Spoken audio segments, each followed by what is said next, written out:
All right, today we're talking about accepting your shadow. Accepting your shadow. Really light stuff, right? But accepting your shadow.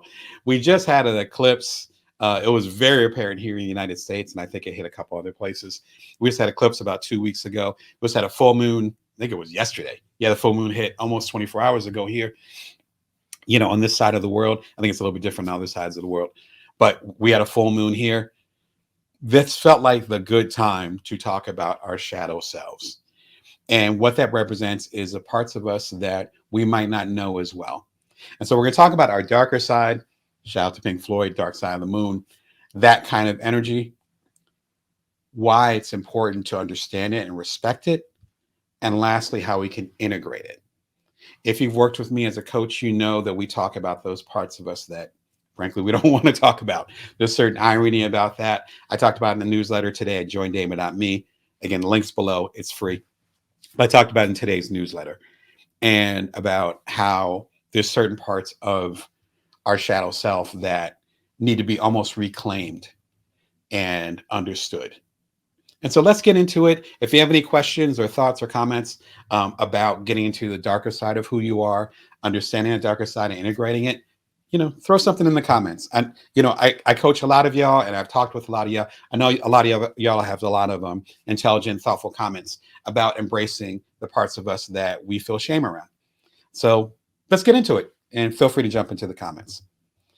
So the first question that we're going to start with, which with this kind of discussion, usually where it starts, is what exactly, Damon, is a shadow? So your shadow self is the part of you that you don't always recognize, the part of you that was put away. I use an analogy of almost like I grew up in the Midwest, originally from Jersey, but my teenage years were in the Midwest. It reminds me of like the moldy basement. Or, for other people in other parts of the country, they don't have basements here in Las Vegas. It might be comparable to the attic, but the basement feels a little bit like dank and dark, and there might be creepy, crawly things in there. You might not be comfortable in there. You feel like something's going to jump out and get you. And I've been in some basements where like, some stuff has crawled out. So, woo, shout out to those Michigan basements. But my whole point is that it represents that area that's unattended to. Now, here's the important part for me. This is the part that always gets me, is that it's still part of the house. Let's knock over my books here, but it's still part of the house, right?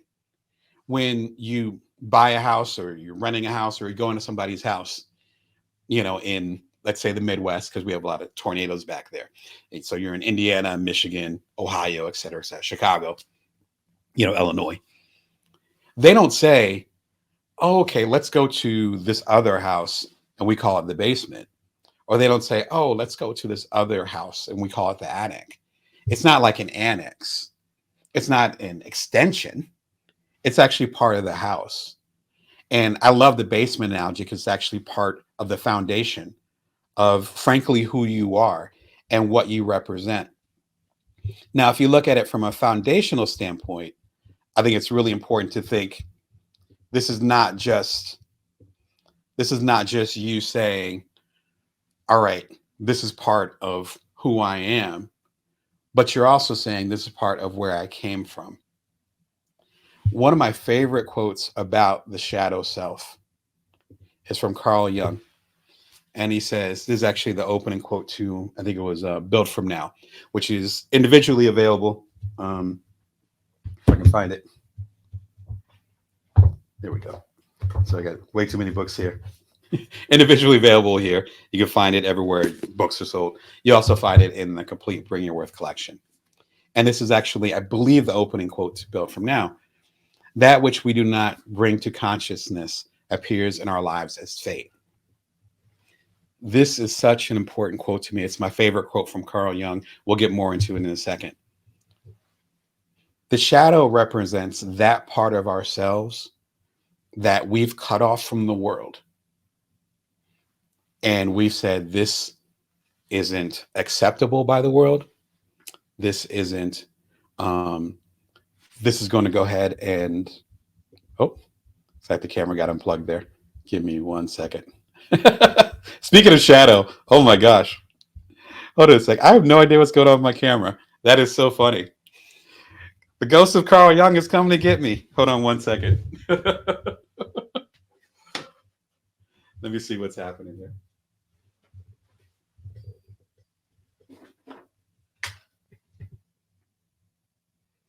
Yeah. Hold on, please. I feel like I need one of those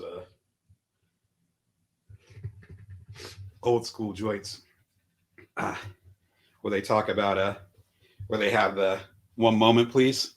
You know, that kind of thing. And unfortunately, it looks like that's not happening. So I'm going to go ahead and switch cameras. Thank you for your patience. I'm going to mic off just for a second.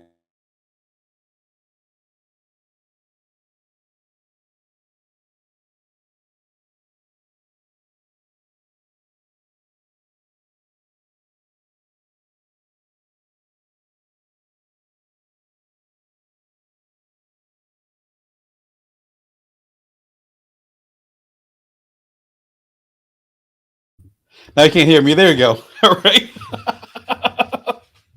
Carl Jung's ghost is trying to get me. All right. Thanks for your patience. So if you were in a, I'll give a really simple example. If you were in a situation when you were a kid, and a lot of this stuff stems from childhood. If you were a kid and you spoke really, really loud, like super loud, like ear piercing loud. I have little kids. I know how loud they can be. And throughout that childhood, you're the people that you respect, not the teachers or anybody, not anyone who's on the outskirts, but someone you respect, like a mother or a father or a guardian or whatever, is always saying, "Shut up, you're being too loud. Shut up, you're being too loud." At a certain point, that shadow self might say, "You know what? We're going to hide this part of ourselves." And so suddenly, when you get older, you're not comfortable doing public speaking, or suddenly when you have to advocate for yourself and you're in a sticky situation or things are hard, God forbid you're in that situation where you need to be loud and need to get somebody off of you, you're not able to find that voice because the shadow's got it. At a certain point, that part that's in your shadow side was deemed unworthy. At a certain point, that part that's your shadow side was deemed unworthy. When I was a kid, I actually had a lisp. And so, it comes up occasionally, even though I'm like, four TEDx and TED Talks and all this other stuff. And I help people with public speaking. I still got my stuff. And so when I was younger, I was sometimes shy about speaking because I had such a strong lisp. And I went to speech therapy and all those things. I talked about that in the Bite Size Entrepreneur series, which of course is in the Bring Your Worth collection. And it wasn't until I made peace with that shadow self being like, yeah, Damon, you have a speech impediment and you're also very intelligent and you have all these things that you want to communicate. So you better go ahead and make peace with your words not always coming out right. And over time, now I'm helping other people with their words. So if you're able to work with the shadow a little bit, that can become a strength. It's not always that obvious, not always that clear, but it's just a really simple example. Our shadow is created by that part of us that has often been either from guilt or shame, been put in a corner. Like the basement, it's still there. The joint's still there. It's still there. And in fact, as Jung would argue, as to a lesser extent, Freud would argue, I'm not the biggest Freudian fan at all, but we do agree on this part. And as many psychologists will talk about today and sociologists, we'll get into that in a second, the more you ignore that shadow, the more power it actually has. As I talk about in one of my previous books, you have to know who's at the wheel. And so it's not a matter of just having the shadow and having the shame and not talking about it. It's also, this has a subconscious, you want to call it that, sometimes a conscious ability to manipulate and to take over our lives, often at the worst possible time. So in after the blackout, and I got about 10 minutes of conversation, hopefully that gives some insight as far as what the shadow is, what it represents. And again, I love this Jungian quote. That's we do not bring the consciousness appears in our lives as fate. He's basically saying what I just said, is that if you don't understand your shadow enough, if you don't understand that part that frightened child, that part that's that scared ghost that doesn't want to be seen, that part of the basement that never got touched, even though you're living your life. You're living your life in the house above it, but you're neglecting it downstairs, and it just gets more moldy and dusty and neglected. At a certain point, it's going to cry out, and that cry is just going to get louder until you actually address and frankly give love to that shadow. There's some great Greek mythologies that are about this. I'm blanking on it right now, but it has to do with two sisters. If you're a Greek mythology person like I am, feel free to throw it in the comments, but it's worth looking up. You can just look it up as the two sisters. I think it has to do with, I want to say it was Persephone, and it was a modification of that. And Persephone is the one that went down to Hades, which is considered the underworld, and then had to spend half the time in the underworld and half the time in the above world. I'm not going to get into the whole thing, but it's a fascinating discussion about those things and parts of us that are neglected. And those neglected parts, again, kind of like Hades, are deemed unworthy and put into the basement. Ooh, we're getting deep today. So deep the camera cut off. All right. If you want to get more insight into the shadow and what it means, my guy, and I think I have it on Amazon. Yeah, I got it on Amazon for you. Link is right here. This book, whoo, there's so much history of this book. I got this book when I was in college. I still read. Look at this. These pages are browner than I am. So I'm walking the walk here. This is serious stuff. Fantastic book if you understand more about the shadow. And there's particular chapters, I believe, that are about the shadow. So you don't have to do, philosophy, 301 or sociology 301 with Damon Brown today. But if you want to get into it, it's a great thing. And you got to read the label. Shout out to Jizza. You have to read the label.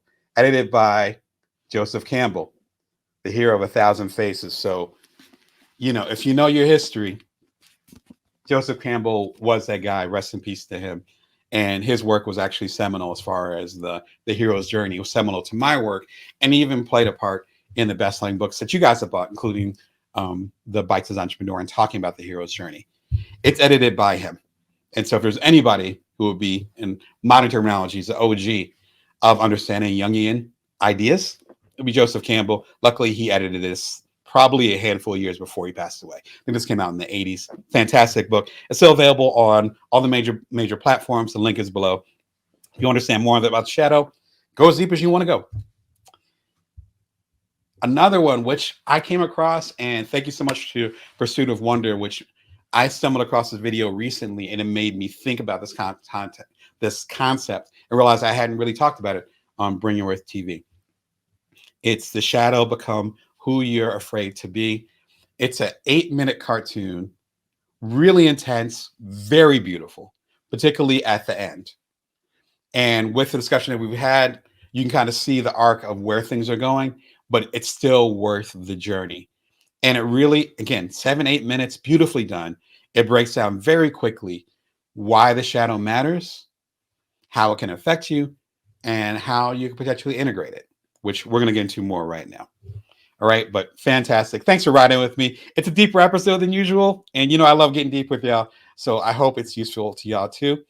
Again, this is the Bring Your Worth Show, coming to you live every Wednesday at 1:11 p.m.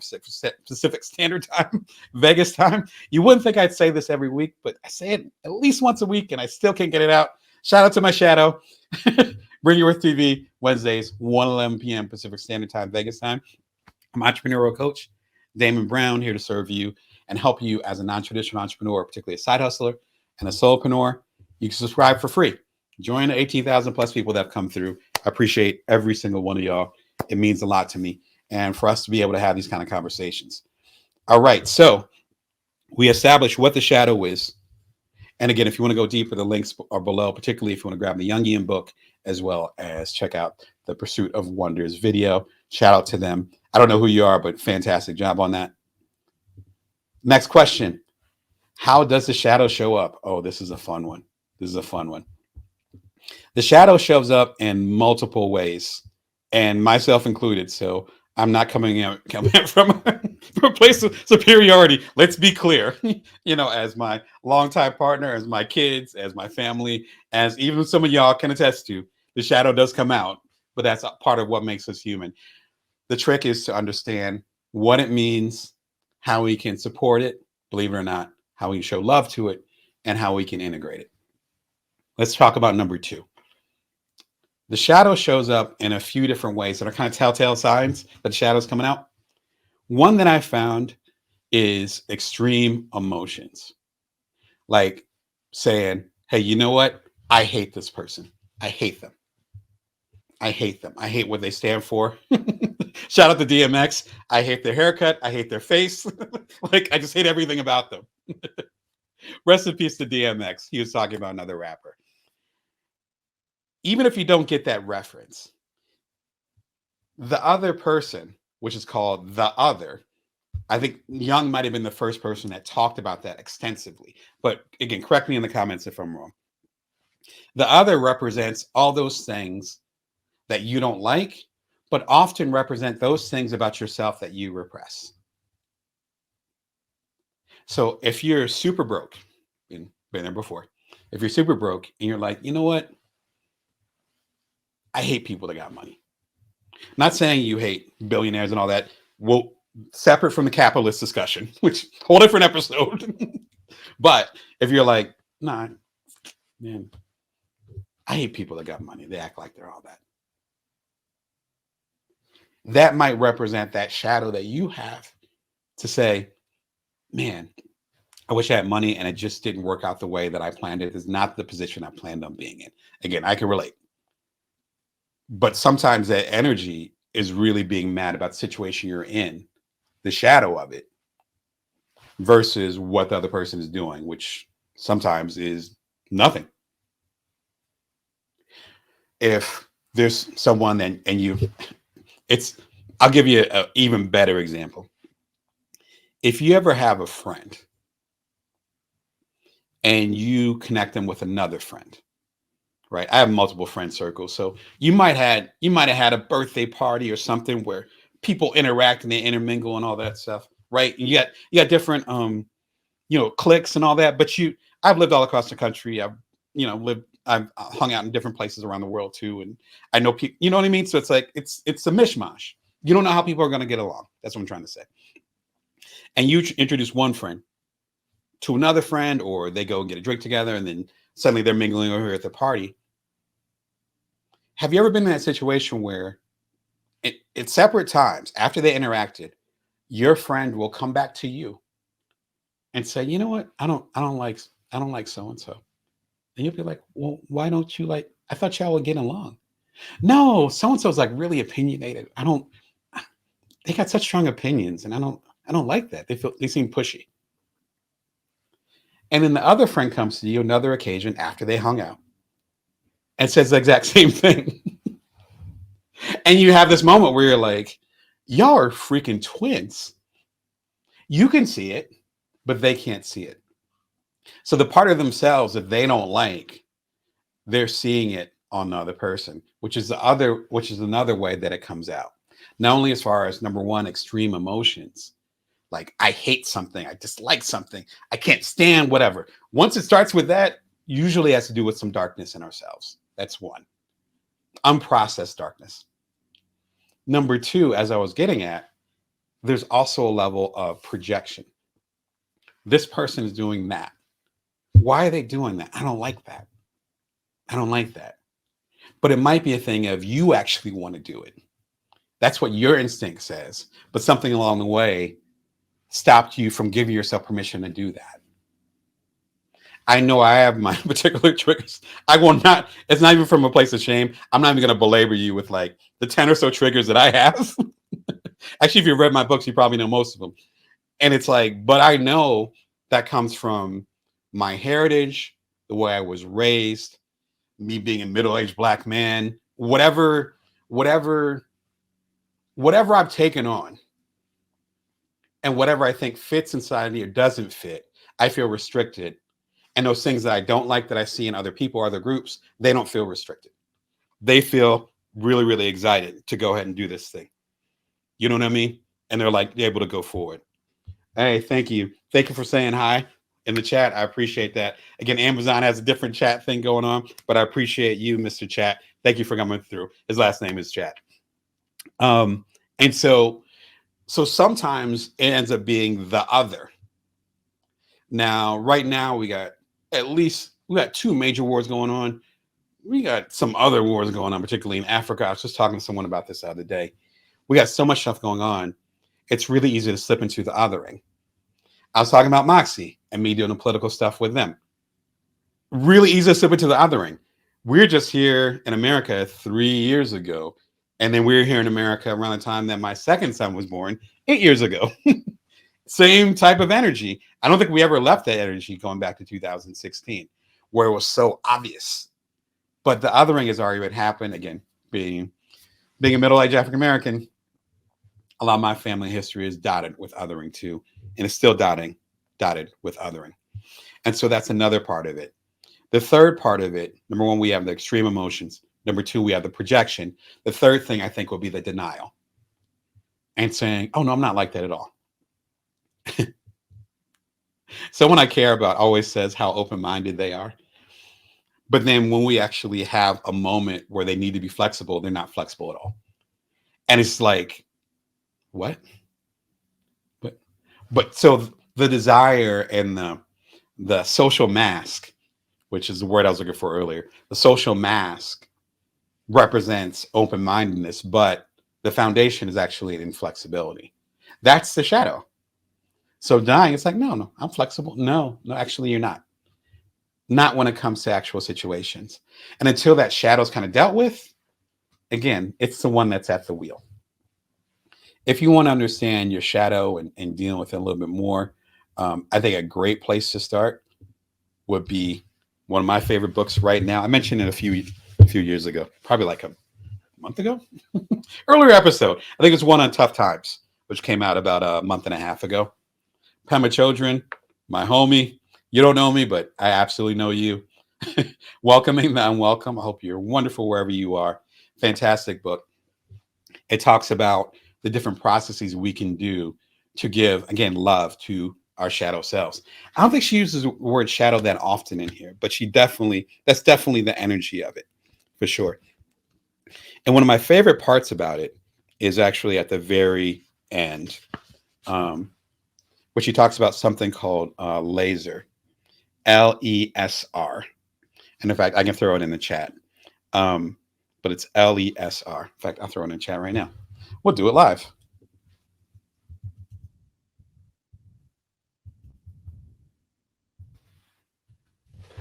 Thank God for my years as temping. You can type pretty fast. Right? Embrace. Back myself up today. Here we go.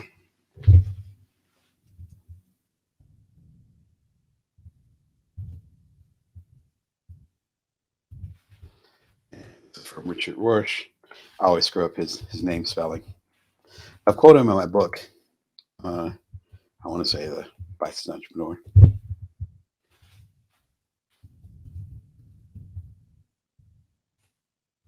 There we go.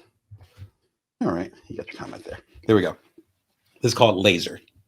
Locate, embrace, stop, and remain. It's from Richard Rorsch, but it's via Pema Chodron. This is how I learned about it.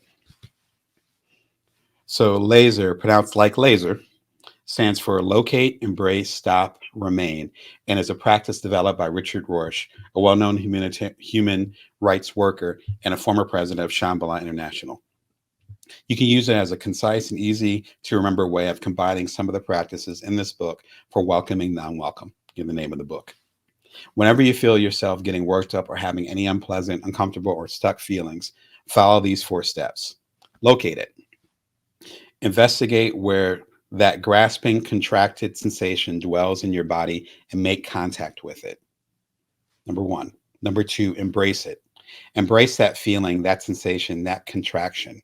One way of doing this is by following instruction to send any fearful, grasping, self-protective feelings your unconditional warmth. In other words, to give love to that part of you that is feeling that way. That's your shadow. This can be similar to calming an hysterical child. The main point is to reverse the ancient human tendency to avoid and reject pain. Instead, you move forward with heart, or you move towards it with heart. Number three. Can't count today. Three, stop the storyline. I got to work on this one because my background is journalism. This is a tough one. Stop works for the acronym, but I think of this step more as letting go of, interrupting, or looking directly at the thoughts and stories. The idea is not to stop thinking altogether, which isn't possible. I've tried, but to go beneath and behind your thoughts to contact the underlying sense of being hooked.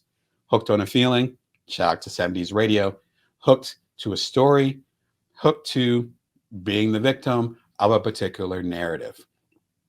You can learn a lot just by having a direct, non conceptual experience of being hooked, even if it only lasts for a moment.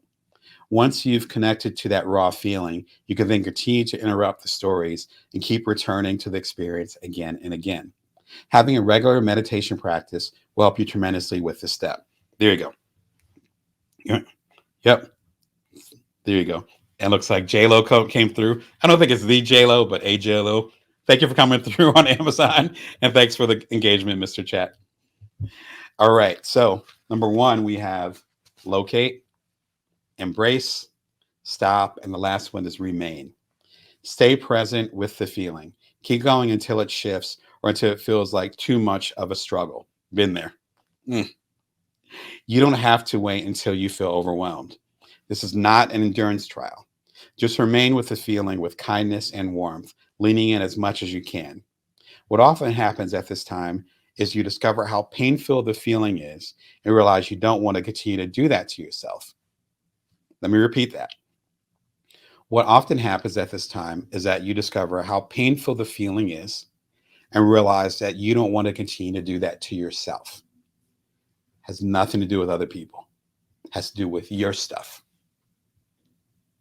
This can soften you up considerably. It can also make you more accessible to see and hear other people. Frankly, my sidebar, sometimes the chatter in your brain or in your heart or in your mind or in your stomach, whatever, it's too loud for you to hear other people. That's where the projection comes from. But they might not actually be saying or doing what you think they are. Your mind can play tricks on you. This kind of gets you grounded with that. It can give your natural intelligence and openness a chance to emerge. Fantastic. This is actually the end of the book. The whole book is fantastic. Again, shout out to Pema. Shout out to, I believe it's Dr. Richard Rorsch. Fantastic work. Remember, it's laser. This is a way that you can get back to, I would call it get back to home.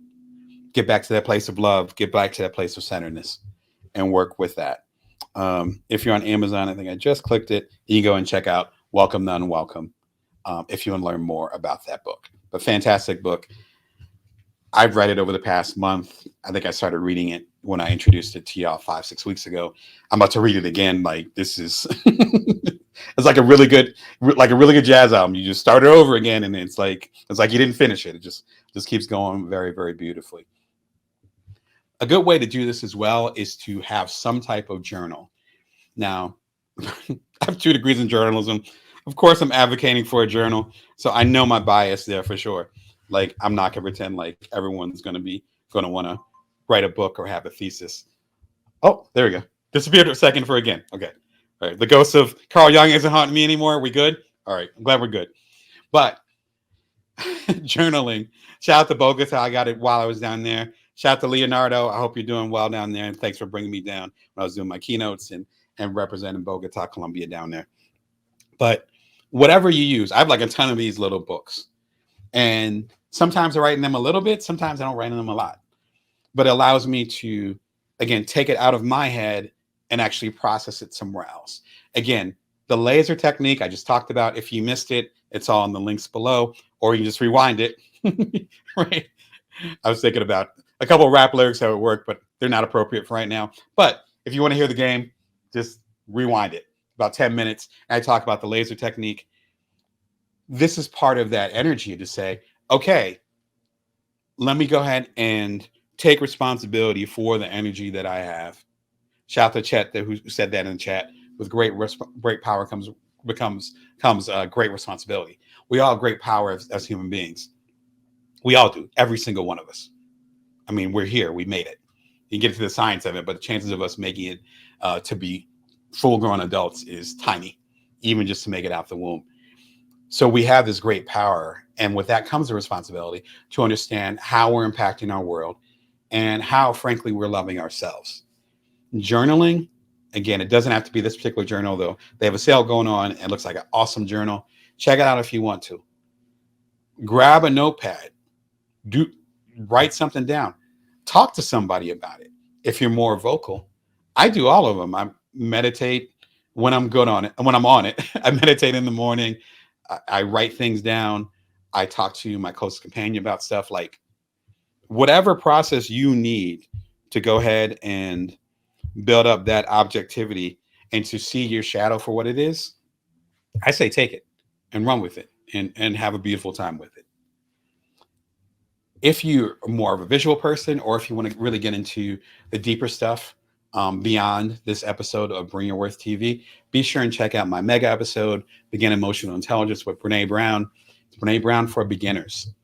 So you probably heard of Brene Brown, been super popular over the last decade and a half in the space of guilt, shame, and those deeper emotions that we don't actually want to deal with, right? And thank you, chat. Yeah, it is facts. We all have all kinds of power. My whole point is that with Brene Brown, she was able to elevate that conversation. There are a lot of emotional intelligence people before her. Shout out to Daniel Goleman and a lot of folks that were killing it back when I was much younger, back when I didn't have the gray hair. Brene Brown has been that person for that generation, this generation, though, as far as bringing that energy. I break down a lot of her biggest theories. I want to say it's about 5 or 6 theories of hers that I break down, and similar to what I'm doing right now, but it's in an edit format. It's not live, so it's very concise. If you want to go deeper into emotional intelligence, check it out.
Where can we integrate our shadow? This is an important thing because you're like, yeah, Damon, yeah, I know. I got a shadow. It's big and scary. I don't want to deal with stuff. I'm projecting it onto different things. I'm having extreme emotions about things. I'm realizing my shadow, which as a business coach, if you coach with me, we've talked about this. I don't do shadow work because there are actual people, coaches, therapists that do quote unquote shadow work. And I don't mean quote unquote as in it's not real. I mean quote unquote as in that's actually what it's called. I don't do that. I'm not trained in that. That's not my thing. My thing though is to help you get to next level as far as where you want to be, particularly in your idea, your entrepreneurship, your side hustle, your product or service. To do that, we got to open up the basement. We got to air out the closet. We got to go up in that. We have to. Otherwise, frankly, as a business coach, we wouldn't have anything to talk about. Often we end up feeling jammed up. All of us, including me, we often end up feeling jammed up because we're like, oh, I need to make more money, but I just can't. I don't know what the problem is. The community just doesn't get it. Why aren't they buying my stuff? Right? It's like, oh, well, I need to go ahead and just finish this book, finish this project. But I just keep procrastinating and I just need to sit down, get my butt in a seat and just get it done. So I'm just going to push myself. I still haven't done anything. We often don't realize that it's the undeclared part of ourselves. You think about traveling, undeclared taxes, undeclared luggage. It's those things that we left behind. As I say in my books, we have to go into those darker places because that's often where the gems are. So we have to sort through it. It's like going through recycling and realizing you threw a diamond in there by mistake. Same energy. You're just going to throw out all the recycling? No, there's gems in there. And it's not only gems as far as just having the monetary and frankly superficial value. There's also tools, there's also tools that will help you get to the next level. So integrating it, I think, is key to my coaching practice and a lot of the business that I do with y'all as coaching. And, feel free to jump in if I've coached y'all or if I'm currently coaching y'all. I feel like a lot of the work that we do is actually finding a way to discover the shadow, to at least love it, ideally make peace with it, but that doesn't always happen. In fact, it's kind of antithetical in some ways to make a peace with the shadow because that's kind of what it is. It's a shadow. But then lastly, finding a way to integrate it in some way into our lives. I found that there's a couple ways to integrate it. The first way is actually through relationships. So I've been married for several years now. I have really close relationships with my two boys. I have lots of friendships. I've had a lot of romantic partnerships in the past. All those, and as far as business partnerships as well, like not even just intimate as far as being in love or loving someone. It could just be partnerships. I've done 27 books. Half of those books are co-authorships. Those were types of relationships too. I could do all the stuff on my own. I love being by myself. Even though I'm talking a lot, I love being an introvert. I'm one of those desert island people where give me, Kind of Blue and, you know, Dark Side of the Moon and a couple of my favorite albums and put me on an island somewhere and give me some seafood. And aside from missing my family, I'm good. I'm just one of those guys. Even though I'm super independent, have my publishing company, again, I have this TV show, I still know that my biggest growth to this day, again, I'm middle aged, to this day, has come from my relationships. Because the relationships allow me to understand when I'm projecting. It's another party that's more objective than I am. Not completely objective, but more objective than I am. And ideally, with the best relationships, and I say this to the people I love all the time, the best relationships tell me the truth. Not what I want to hear, not what my ego or my sunny side wants to hear, but what my shadow needs to be acknowledged for. Damon, you're kind of acting like that. I'm like, I don't act like that. No, you kind of are. Oh, crap. Okay. Well, I guess that's part of myself that I'm not acknowledging. And a couple loved ones have told me that, people that I trust. Let me sit down with that and see how I can integrate that. There's so many folks, and I have so much empathy and sympathy for folks who want to avoid their relationship. They want to avoid the entanglement, not in the bad way that in recent years, but the entanglement, that's what it is. When we build a relationship, when we connect with other people, it gets messy. It's my stuff and your stuff and our stuff. And then we have new stuff that grows out of that. And, sometimes literally with kids, but it's like it gets messy. The beauty in that, though, is that within that mess, we get a little bit closer to our truth. And if you're afraid of having that level of intimacy, afraid of being known, which a therapist recently talked to me about, not in regards to me, but just a concept in general. If you're afraid of being known, how are you going to get to the next level? How are you going to know your shadow? Because you're not allowing other people to know you. If you're afraid of being known, how can other people actually give you the insight for you to know yourself deeper? Because there's no one that's going to be objective about it. You're just going to be looking at yourself. And as someone said to me years ago, you can't read the label on the jar when you're inside of it. In other words, it's not possible to be objective 100% about yourself because you're living your life. You're in your body. So I would encourage you, if you're afraid of relationships, whether it's having a deeper level of intimacy or being vulnerable with other people, I would encourage you, if you're feeling stuck, that might be part of the reason, because you can't do it on your own. So number one, as far as integrating that shadow part of yourself that you might feel guilt or shame about, or more importantly, you might not even recognize, you have to have a level of vulnerability and intimacy with other people. It could be one person. For me, I have that relationship with multiple people, and I feel blessed by it. Not even in a religious way, just literally, quite literally. I have multiple people where if I'm acting out, they will call me on my shit. Not everybody has that. If you're feeling stuck, think about if you have that honest relationship in your life or not. Because if you have a bunch of yes men, not to be sexist, that's the old school term of it. If you have a bunch of yes men around you and you're feeling stuck, somebody might not pull you by the coattails and tell you your shadow's at the wheel. You have to be aware of that part of it. So the number one part is relationships. The number two part about it is that understanding your level of acknowledgement once you see that shadow. And it's easy for those actions to come out, and then back to the projection, for you to say, oh, well, I'm not really an angry person. It's just that person act that particular way, and they made that part of me come out. Have you ever said that? I certainly have. I will own it. I've said it so many times in my life. And then have that realization where it's like, oh,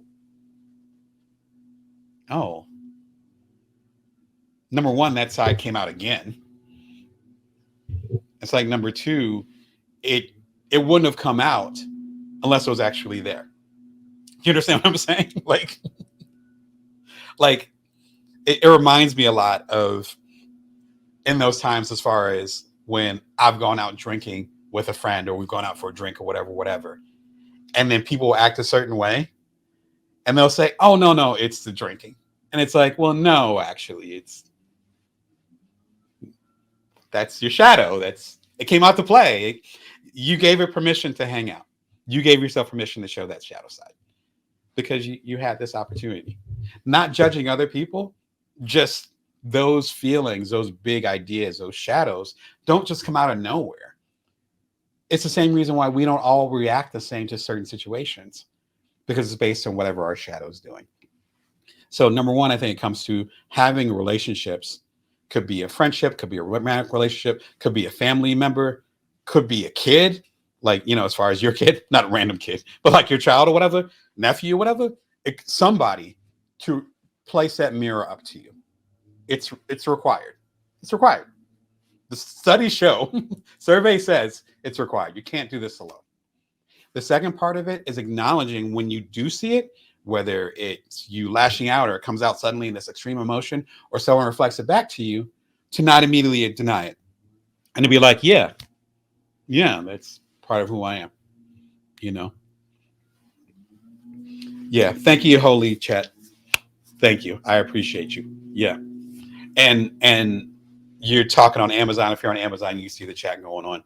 But I think that's part of the dynamic is figuring out what relationships work for you, where you have the space to be vulnerable. Shout out to Brene Brown. You have the emotional safety and the space to be vulnerable. And you can show up as your full self. So if you can't do that, then, you know, it just becomes more shadow play, and not, not in the kids program kind of way, not in a cute way, in a not good way as far as shadow play. If you want to understand your shadow a little bit more, I think a great place to start, which might be an odd choice, but it came to mind. I'm like, this this kind of hits. It's Essentialism by Greg McKeown. Shout out to him. Fantastic. I hope you're doing wonderful.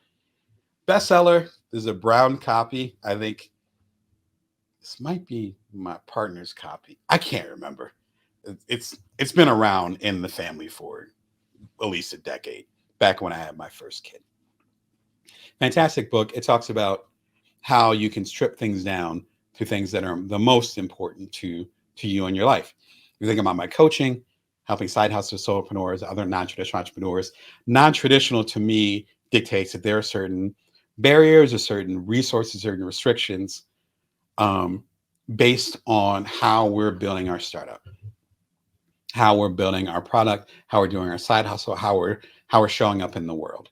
There's certain restrictions as far as how we can do that. It might be time, might be energy. A lot of folks that I coach, shout out to y'all, are dealing with like health ailments and things like that, chronic conditions that aren't going to go away anytime soon, if ever. How do you work within that space? This discusses that. This is important to the shadow conversation because that's essentially, no pun intended, but that's essentially what you're trying to do with your shadow is to say, there's a certain defensiveness that I have towards this part of myself that feels unloved. That's why it's coming out in weird ways. It's coming out in me projecting things to other people. I want to be isolated. Don't want to talk to people, et cetera, et cetera. Like, forget this. I don't want to do this. Essentialism is basically saying, let's strip all that down and bring in those essential parts of your shadow, and maybe let go of some of those things that you have in your defenses. What's essential? If you think about being essential, you can also compare it to, again, you going through the compost heap, which I talked about in a newsletter a couple weeks ago. If you go to joindamon.me, you get the newsletter for free. Subscribe, but you can see all the previous newsletters. I talked about going through your compost heap. Same idea, going through the rummage. Rummage? You know what I'm trying to say. The garbage. This is you sifting through it and saying, this is essential. This is not. I can let go of this belief. My belief that I cannot communicate well based on some of the trauma that happened when I was very early in my youth. I can let that go. It's not serving me. I can give love to that piece of my shadow. It might always be there, but I can give it love and be like, yeah, I don't feel that way anymore, but thank you. I give you love for that trauma. This other part, though, where me being afraid to communicate because I'll be misunderstood, let me try to integrate that part and become a better public speaker. Let me become a better author. Let me go and start this TV show. Let me coach people one-on-one where I'm talking to people every single day. Let me work on that so that part of the shadow, that insecurity, can be integrated into who I actually am. That's that 30 seconds, 1 minute, that's my whole journey. That's the integration. But that can only happen if you're willing to look at the shadow and figure out what parts you're going to keep, what parts you're going to give love to and let go of. Otherwise, what are we doing? A fantastic podcast that just came on. Shout out to Jonathan Fields. I actually have a couple interviews with him on the channel at bringyourworth.tv. Go ahead and go to bringyourworth.tv. You can go and just look up Jonathan Fields. You'll go and find the interview that I had with him. He ended up talking to, I feel weird calling him Dan Pink. He's like older than me. We'll call him Daniel. Daniel Pink, the journalist / researcher. You see why I dig his work. Fantastic author and really good speaker. I love hearing him speak. And He talked about how to harness regrets, hidden power. This was so riveting and so good that I immediately shared it with family members. Like immediately, I was like, I need to. I was halfway through. I was like, I need to share this with everybody. It's so good as far as talking about some of our shadow. Again, comes from guilt and comes from shame. Shout out to Brene Brown. With that in mind, a lot of that guilt and that shame comes from the past. And if it comes from the past, that means there's usually not anything we can do about it. So it becomes a regret. So this ties right into the conversation. It was a gift from the universe. I happened to stumble across this podcast that just went live. I don't know if it went live a few days ago, but I just discovered it like on Sunday. I was like, oh my God, this is perfect for the episode that I'm doing this Wednesday. So shout out to, I don't know to you, Daniel, but I love your work. And shout out to the Fields. You know I love your work, and I'm glad that you're doing what you're doing. Yeah, but fantastic episode. It's all audio. Check it out.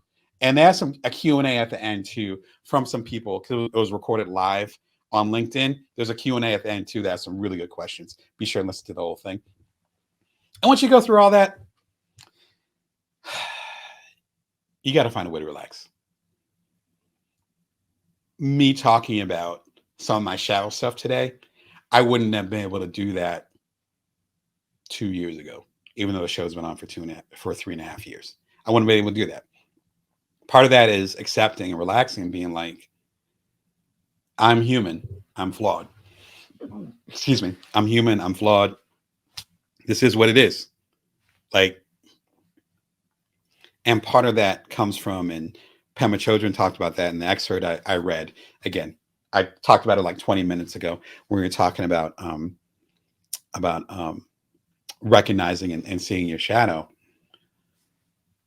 The softer you get into accepting who you are, the less you have to judge for being perfect. And I feel like a lot of the shadow discussion has to do with us, a part of us not fitting perfectly. I do mean that word perfectly into society. And so we don't know how to integrate that imperfect, quote unquote, part of ourselves into this perfect facade or social mask that we have outside. As Carl Jung talked about, and again, I can't recommend his book more. Again, all the links are below. Shout out to Joseph Campbell. That's where the shadow begins. And so the more we're able to relax into who we are, however we do that, whether we meditate, we rest, we spend time with loved ones, we build community or relationships, we give back. This part of me giving back is having the Bring Your Worth show. However we do that, if the more we're able to do it, the higher of a level we're able to do that, the more we begin to accept ourselves. And so this is a fun episode. Not this episode, but the episode link right here. This episode is not fun, but this episode, I think it's episode 333. Yes, this episode was last fall. Be sure and check it out. It's like 45 minutes. I give suggestions, books, tools, things that can help you get on your way as far as relaxing into yourself.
Today's episode, which I've already gotten feedback on, I just put the title out there.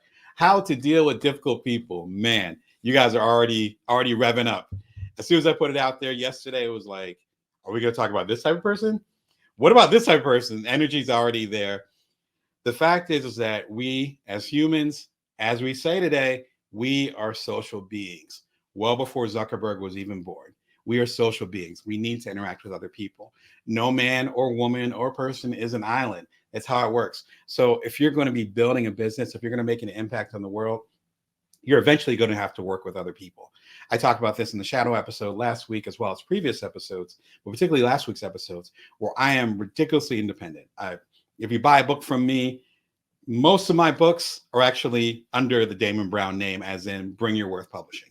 You can check it out at the Library of Congress. I have this TV show, all these other things that I do independently. And even I have dozens of relationships, whether it's vendors who do the t-shirts or other things that I need to interact with people. So if you're going to run across people that you're not going to get along with, and also often you're going to have to find ways to get along with them. This episode talks about ways and tools you can use to do so. So I'm excited. Let's just get into it. Let's get into it. So the first question that I often get as a business coach, I've coached hundreds of people. The biggest question I get is, why the hell are difficult people so difficult? Why are you making life hard? Life should be easy or at least manageable. Why are you making it difficult? That's always a big question. As talked about in the shadow episode last week, part of it has to do with you. Whatever triggers you, whatever trauma you have. I'm not mincing words here. Whatever trauma you have and that behavior that this person or this organization, sometimes it's organizations, I got stories. Sometimes it's whole organizations or whole business cultures that just grate your nerves. So when I say people, I mean this in the broadest sense of the word. That's often related to our own past history. That's why it's important to know your shadow self. Again, the link is right down below if you want to watch that one. When it comes to other people, it usually comes down to a couple different things.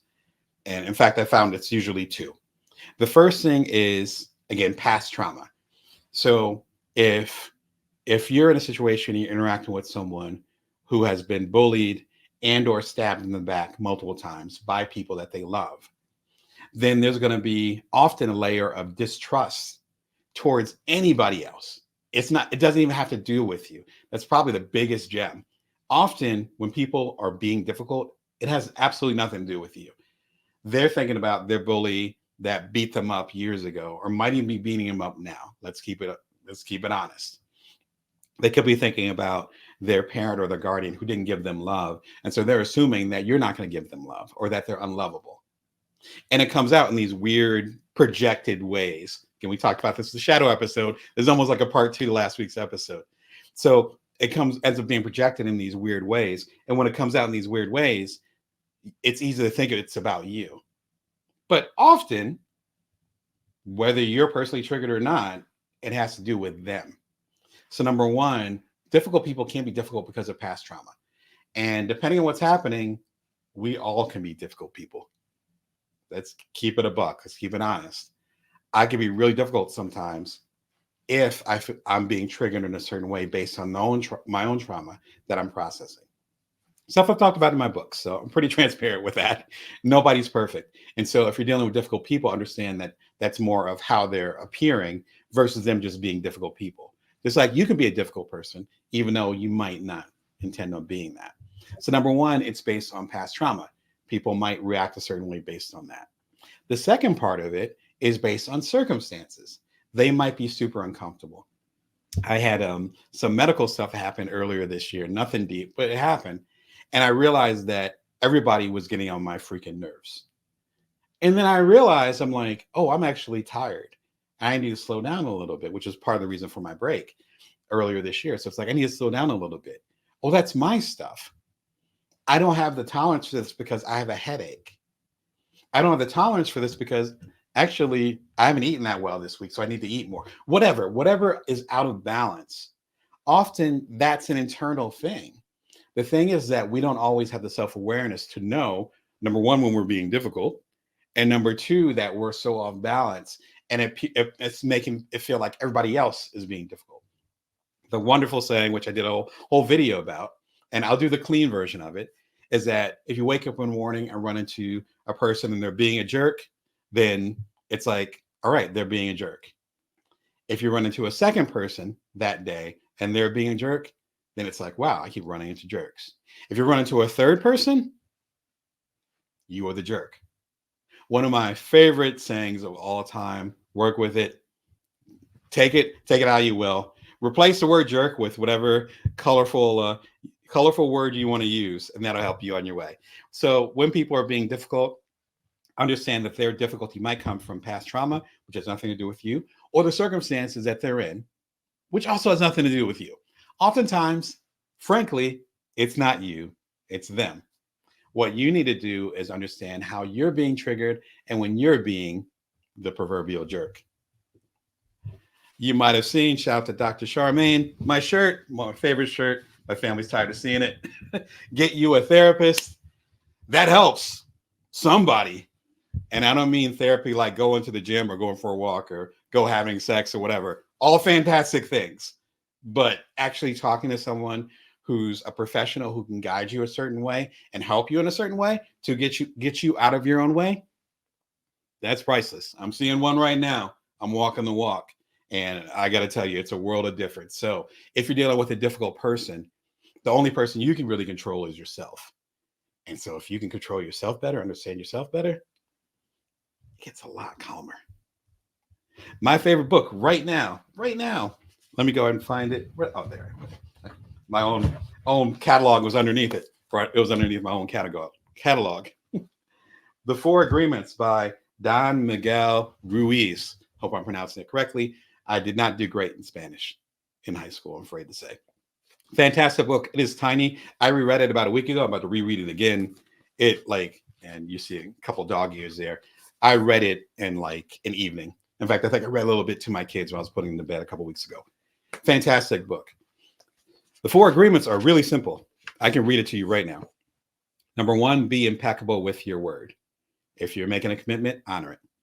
Number two, we were just talking about this. Don't take anything personally because 95% of the time it has absolutely zip, bupkis, nothing to do with you. Number three, do not make assumptions. Don't assume you know why people are doing things. I have a hard time with this, especially I'm a business coach. I love psychology. It's easy for me to think that I know why people are doing things.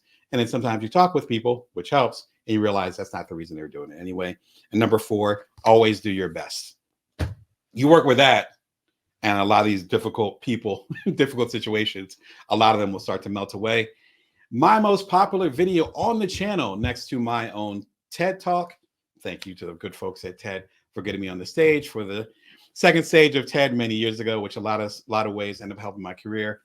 My most popular video on the channel after that is this one, Accept People More with One Simple Question. I'm not even going to say the question right now. It's already hidden, all the stuff that I said. It's based on Brene Brown's work. Shout out to Brene. 7 minutes video. A lot of y'all have watched it. A lot of y'all subscribe because you're watching it. Please, if you've not seen this video, not for the sake of the channel, but for you, be sure and check it out. It is a popular video for a reason because Brene Brown's question is so powerful. I can't even take credit for it. It's her question. I just phrased it in a way that resonated with y'all. Be sure and check it out if we're talking about difficult people. And again, today we're talking about difficult people, how to deal with difficult people. How do you deal with difficult people? Feel free to jump into the chats. Is there a situation that you're dealing with right now? I'm not going to get all Dr. Phil or Dr. Laura. I don't like either one of them, to be honest. I'm not going to be on that vibe. But if there's something you want to share or some way that you're trying to process how to deal with difficult people, throw it in the chat, or if you have your own recommendations. So how do I talk with challenging folks? I just mentioned that if you're actually dealing with a challenging situation, one of the best things you can do is actually try to find a way to talk with the person. If you're not talking with the person, then again, it's easy to make those assumptions. Again, shout out to Don Miguel Ruiz. Make assumptions about why they're doing it. And also it's possible to start, unfortunately, reacting to things that aren't really there. It's almost like an illusion with it. I say the first thing is to consider their POV, their point of view. If they're coming from a particular place, then maybe they're reacting based on how they had to be in that place. I have a lot of close family and even spent some time in the inner city. Shout out to Camden over in South Jersey, where I'm originally from. I was born in Atlantic City, but spent some time there. their perspective on things is going to be different than my in-laws in California, or my good friends in SF, or my distant relatives down in Louisiana. Like, their vibes are going to be completely different. So if we're having a so-called difficult time, then I need to consider their POV. And maybe there's parts of their POV that they're defending against or feel a way about, or maybe my POV clashes with theirs. So consider their perspective. Like, you have to factor that. Not everyone thinks the same, just like you do. That's probably the biggest fallacy when we go into difficult situations, or difficult situations arise, is that we assume people are thinking the exact same way we are. They're not at all. Number one, they're probably not thinking about you. Number two, they're not thinking the same way you do. Even people with a similar background, similar vibe, even some of my closest friends, like blood brothers and sisters of mine, we don't think the same, even though our backgrounds have been similar. So figure that part out. And number two, as Don Miguel Ruiz says, do not make assumptions. So if you're not sure where someone's coming from, ask them, hey, you're acting like this. Like, you may not even act like this. You made this particular decision, and I thought we were talking about going that direction. Why did you make that decision? And just let them talk. And not in an accusatory term way, but shout out to Jonathan Fields, who's doing his work over at Sparked. You can actually see an interview with him over at bringyourworth.tv. I don't have the link here, but you can just look up Jonathan Fields and Bring Your Worth, and you'll find it on there. Shout out to him. He has fantastic books out there. But he always talks about that is, instead of being defensive, be curious. Yeah, you feel like this person acted a certain way and was unkind. But why did they act that way? If this person is known to be, and is a wonderful quote from a book I'm about to mention, but it's like, if this person is otherwise rational or otherwise thoughtful, and then they're doing this thing over here, what circumstances would make them do that? What doesn't make any sense? Sorry, pointing at you, James. But what wouldn't? Shout out to James Baldwin. But what would make them act a certain way? And once you start to unpeel that, then you're like, oh, well, why did that happen?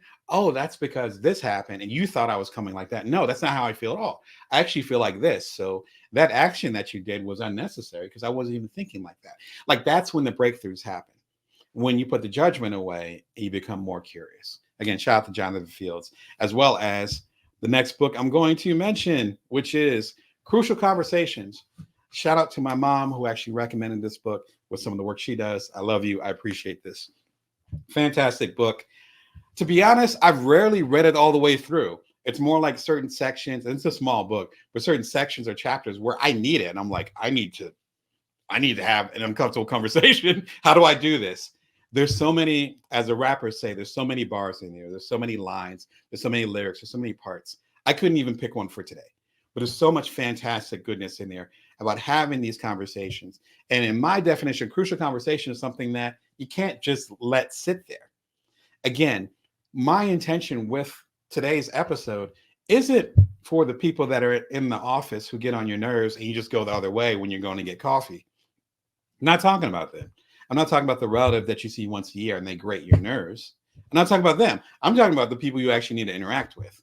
And I talk about this in the newsletter at joindamon.me. If you go to joindamon.me right now, you can get my newsletter from this morning. It's every Wednesday for free at 5:55 a.m. Go ahead and subscribe for free. I think I mentioned it was free. It's free. How many frees did I put in there? But it is free.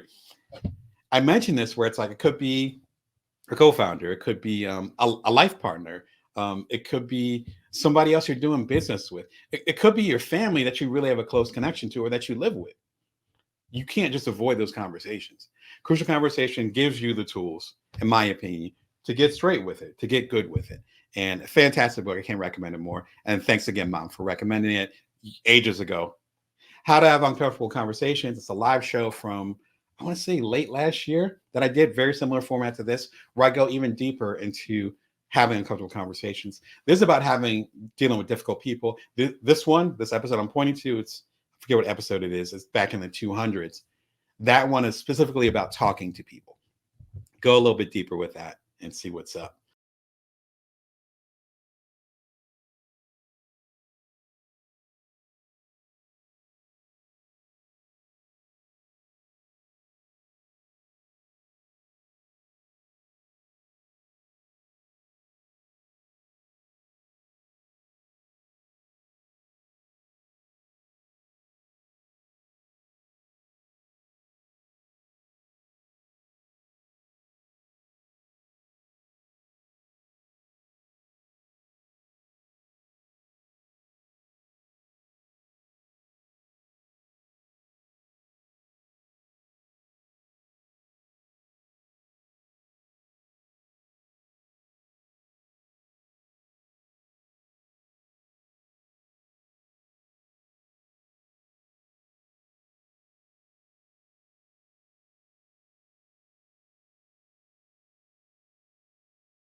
The last question: how can I maintain boundaries? You might ask, Damon, what does boundaries have to do with it? Boundaries have to do everything with it, because boundaries end up setting up how difficult things can get. So if you're dealing with someone who you already have a difficult um, relationship or connection with, and then you don't have proper boundaries, then that person can walk all over you based on how you might be feeling. You might start walking all over them because of the response to it. You might have certain things that you have an issue with that they might not even be aware of because you haven't set those boundaries, or at least you haven't stated them. So number one is to figure out what you will accept and what you won't accept. I'll accept this relative talking loud during the holiday dinner. I will not accept them saying anything about my kids. This is all made up. I love you all, family. But you understand what I'm getting at. That's a boundary. I don't want them to talk loud during the holiday dinner, but they're a loud talker. And actually, I come from a family of loud talkers. But, they're a loud talker. Okay, so that's not something I want, but that's okay. It's annoying. It's annoying. It's annoying. But they say one word about my kids, I'm afraid I'm going to like jump over the holiday table, over the dinner table. So I need to set some type of boundaries, back to communications with them, or give them feedback. Be like, yeah, I'm not comfortable with you talking about my kids. Why don't you talk about something else? And look them dead in the eye or whatever. It seems to work for me. But whatever works for you, figure that out. But you can't have those conversations, those crucial ones, until you know what exactly your boundaries are. And then once you know what your boundaries are, then you can start to state them. Now, if people start disrespecting your boundaries after you stated them, then you got to have the rougher conversations, and/or all bets are off, depending on what the situation is. But at least you respected them enough to be like, yo, you're crossing the boundary. And I've had some conversations with loved ones, people I care about, even people I work with, where I've said that to them as far as boundaries, and they didn't even realize they were crossing it. And I was like you didn't? And they're like, no. And I was like, are you serious? And so I was thinking, oh, they're doing this stuff on purpose because they're disrespecting me. No, actually, not only were they not disrespecting me on purpose, they didn't even realize they were doing it. Again, get you a therapist. Shout out to Dr. Jackson. You know what I mean? The shirt link is below. That's what helps with that. It could be meditation. It could be journaling. It could be getting a therapist. But some way to have that self-awareness so you know how you're showing up. I could have a whole extra episode on that. But check out last week's episode about shadow. The link is right below. There's also mini episodes or clips from it now that I'm starting to do at Bring Your Worth TV. So if you don't watch that whole episode, find out the 2 or 3 questions, the subject matters that matter the most to you from that episode. You can check them out at Bring Your Worth TV. Have a good 5-10 minute session with me. See what's happening, and then see what's going on in the comments too. The second part about it, again, you want to make sure that it's loud and clear. So it's not enough to say, I have this boundary, I have this want, I have this need. You also have to voice it to the other person. Can't emphasize that enough. All right. Book recommendation of 48 Laws of Power. I lent it to someone, and then someone took my power. I have no idea where it is. Shout out to 50 Cent. I don't know where the book is. I don't know. It's been missing for a while. I might as well just cough it up and get a new version of it. Whoever has it, well played. Well played. I hope you're making use of the laws. 48 Laws of Power, really simple. Best-selling book, millions sold. I think it came out, God, that's to be 20 years ago. I'm thinking about where I physically was when I got the book. And I think I was living in New Orleans. I was in New Orleans during Katrina. That gives you how far back this book was when I read it. And I think it was an old book back then. So I want to say it's about 25 years old. Shout out to Robert Greene. He's had some health issues. I hope you're doing better. And I love the work that you're doing on YouTube. Definitely check out his stuff. Remember, it's Green with an E. Fantastic book. It's a long book, but each of the 48 laws is only about 5 to 10 pages. Awesome audiobook, by the way, too. When I did my last road trip, I listened to it. These 48 laws are about how you can empower yourself in any situation. I'll mention one of them, which is my favorite, is, I always have a different favorite, but plan all the way to the end. If you want a certain outcome, work backwards from there. Shout out to Stephen Covey or Stephen Covey and all these other folks who have talked about that, but working your way backwards. So if you're setting boundaries, and if you have a particular relationship with a certain person, you're like, I don't want to be hostile to him anymore. I'm tired of us arguing. What does that relationship look like? And then work backwards from there. If you start getting upset when they're crossing your boundaries, then working backwards, obviously you need to state what those boundaries are. Now, if they don't respect those boundaries, then you guys go into a different category, like I just said. That goes into planning all the way to the end. If you want to understand the direction that you're going in, then you have to know where actually you want to go. Otherwise, you can't get upset when you still have that same basic, frankly, bad relationship with that one person. That's just one simple one. Speaking of power, one of my favorite episodes that didn't get a whole lot of shine when it came out, it was about 1.5 years ago. I Am the Manager meme. If you're familiar with the meme, you know what I'm talking about. If not, you just click on the video. You know, if you're familiar with internet culture, you know exactly what it is. It's basically saying that you are the manager of your life and you are setting up everything. And so if you change the dynamics and if you act differently and you show up differently to those so-called difficult people, they have no choice but to show up differently or to leave your life. That's it. The saying, it takes two to tango, there's a reason for that. If you start doing the cha-cha and they're used to doing the tango and you're determined to do the cha-cha, they're going to have to adjust. And it's not even a power thing as far as like you're going to take control over them. It's more about you really taking control over you. That's all I got to say about that one. And so if you're not, I talked about this in a previous joindamon.me newsletter. Again, you can go to joindamon.me where I talk about self-regulating and over-regulating. If you're regulating yourself properly in a way that works for you and you're as cool as a fan, but you're showing up with thoughtfulness and effort, then other people are going to have to adjust. And that's not a bad thing. Maybe y'all aren't meant to have a relationship, or maybe it's supposed to be more on the outskirts, or maybe they thought you were showing up a certain way and they thought you were being difficult, but now that you're showing up in a quote unquote better way, maybe the relationship improves. There's beautiful power in that. Be sure to check out this video as well as Robert Greene's work. Remember that we're experts. We are the managers, particularly as you do your side hustlers, as you become a solopreneur, as you venture off on your own. You got to remember that you're the expert at this. You've been studying this, even if it's off on the side. My name is Damon Brown of DamonBrown.net. My main thing is help you as a side hustler, solopreneur, or otherwise a non-traditional entrepreneur. Today we're going to talk about why you need to remember that you are the expert. Not the people that are giving you money, not even in some cases the people that you're serving. You have to be the expert in your career and how you're going to show up in the world and what impact you want to make. Now I'm going to talk about, I promise, as soon as I get stop getting tongue-tied, I'm going to talk about 3 reasons why this is so important. If you like content like this, be sure and join me every Monday, Wednesday, and Friday, 11:30 a.m. Pacific Standard Time, Vegas time, for the Bring Your Worst show.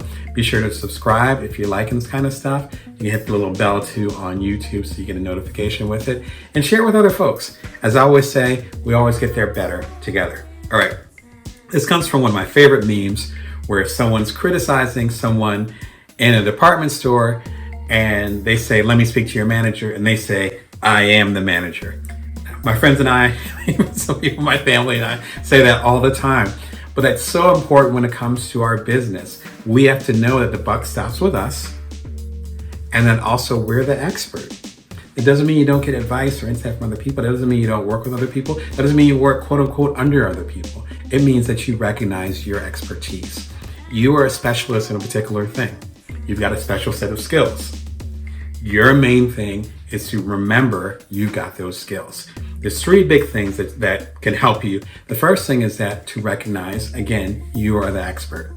Dory Clark talks about this. Shout out to Dory. They have a new book coming out called The Long Game, which I can't wait to check out. I think it's out over the next month or so. But they talk about being a recognized expert. You are the expert. Like myself, Dory's background is journalism. One of the things that challenges that we have as journalists, and I believe they've talked about this as well, is that we're used to relying on other experts. We take ourselves out of the equation. So if you read a traditional newspaper article, it won't say that, Damon has been writing about technology for 20 years, and so you should listen to what he has to say, and this is his opinion. No, it says, Damon talked to so-and-so. Here's a quote from so-and-so. Here are the facts, ma'am. That's it. My biggest challenge, and I think Dory had similar challenges that they've written about in the past, is transitioning from that and saying, wait, no, I'm the expert. I found that when I did my co-founded my startup called Cuddler, which connects people for hugs. So again, using technology to facilitate intimacy. A longtime writer for Playboy. I've been writing about it for years. I've written books about technology and intimacy. But then I was on the other side, actually founding a company, a successful one at that, that talks about and creates that type of intimacy. I was facilitating that. That makes you the expert, no longer a bystander. We are all essentially subject matter experts. Are called SMEs. So if you know something about a particular field, a particular industry, a particular type of person, you're an SME. We tend to forget that we're SMEs. We have to remember that we're experts. We are the managers, particularly as you do your side hustlers, as you become a solopreneur, as you venture off on your own. You got to remember that you're the expert at this. You've been studying this, even if it's off on the side. Again, with my technology stuff and me understanding technology and intimacy, I've always been interested in technology since when I was my youngest son's age, back when I was a toddler. So even though I didn't formally study technology until much later, when I went to undergrad and studied some computer programming, I've been studying it all along. So for me to utilize technology, such as YouTube, for me to help coach people about technology, as I do with my one-on-one coaching at DamonBrown.net, and how to leverage technology to do time management and other things, and to have a more balanced life, I've been an expert at this for many, many years, if not decades. We tend to forget that. So number one, remember you are the expert. Number two, more than anyone else, my fingers together. Number two, more than anyone else, you know who you serve. When we were working on Cuddler, we talked to quite a few venture capitalists. And venture capitalist is someone who gives you money from a particular fund and takes a piece of the company, and then you're able to ideally grow your business and maybe get it acquired one day. It's a very standard practice up in Silicon Valley and now in other parts of the world, right?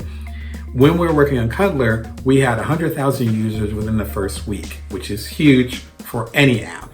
You'd have to be a Microsoft or Apple or something like that to have those numbers back then. It was almost 10 years ago now. We're talking to venture capitalists in Silicon Valley, overseas, because my co-founders were overseas, and they didn't believe that we went viral. Like, they believed it, like the metrics were there. They believed us. We're in the cover of the Wall Street Journal, all this stuff. But they didn't believe in the formula. They didn't believe in the sauce. As Will Lucas would say, shout out to him. I have an interview that I did with him a little while ago. I'll put the link up. But we didn't have they didn't believe we had the sauce. They weren't willing to give us funding. Now, we weren't sure if we wanted funding because we were bootstrapping the whole thing, which meant we used our own money, but they weren't sure about the funding. And they kept us on pause for a little while. As we were on pause, we had 250,000 users. By the time they figured out what was going on, our company got acquired and we got checks. They could have been part of those checks, but they didn't. More importantly though, and more important to you, what if we waited for the VCs to say, yes, you have a good idea? We wouldn't even have gotten off the ground. Remember, we bootstrapped it. So we just started with what we got. And there's so many stories. Almost every single success that I've had in my career, all of them occurred when other people didn't see the vision that I saw. But I'm the expert. I am the manager, particularly when it comes to my career. As I talk about in the new book, Career Remix, you have to be CEO of your own career. I have one about quitting your job, and also another video from Adam Grant, shout out to him, about looking at your business or your place of work as family. But as I talk about in that and in my new book, Career Remix, you have to be CEO of your own career. Otherwise, it's not going to work. That also applies to whom you're serving. You know whom you're going to serve more than anybody else. Any intelligence you get from them is gold. If you're not serving the people that you're supposed to be serving, then insight from a VC or another CEO or something isn't going to help you anyway. Number three, if you don't recognize that you're that recognized expert, then you're going to be too late. I talk about this in a video that I have about Warren Buffett, and he talks about when people are fearful, that's when you're greedy. When people are greedy, that's when you're fearful. His words are very extreme, and he's talking about money because obviously he's a major investor, but it also applies to you going after these things that you have again in your vision. If you're waiting for that cosign, you're going to be too late. That occurred with any startup, any type of creation where what is the first thing that people say when they create something? I had this idea and I was sharing it with people, and people said, you're crazy. People said, that's never going to work. People are saying people don't need that. But I saw my vision and I stuck to my vision and I built from now. And it's often when people are talking about this, it's several years later and they're on the stage somewhere and they're a millionaire, or they have this major company, or they have a bestseller, or whatever metrics you want to use. They say that after the fact. While they're on their journey, though, it was pretty damn lonely. The only reason why they continued on that journey is because they remember they were CEO of their own career, and they remember that they are the manager. You are the manager. You are the CEO. So I don't care what mentorship you have. I don't care what your folks say. I don't care whatever. You're ultimately the CEO of your career. That's it. The buck stops with you. That's it. End of story. You are the manager. Once you recognize that you are the manager, then you can make some good ass decisions. It's been real, y'all. I think we covered a lot of territory. Hopefully it gave you some insight for your next step. Remember Dr. Jackson, her shirt, Get You a Therapist, my favorite shirt. Go ahead and check it out in the links below. This is Bring Your Worth TV. Come to you every Wednesday at 1:11 p.m. Pacific Standard Time, Vegas time. There's 372 episodes before this. So if you're liking this insight in this game and you're trying to build yourself up as a side hustle or solopreneur, otherwise a non-traditional entrepreneur, please take advantage of it. I'm an entrepreneurial coach. Come over to DamonBrown.net if you want to coach with me one-on-one. And the Bring Your Worth collection is available everywhere, including at DamonBrown.net. Much love to y'all. And I'll see you in a week. Until next time, remember, you can always bring your worth. You can always build from now. Take care of yourselves and others.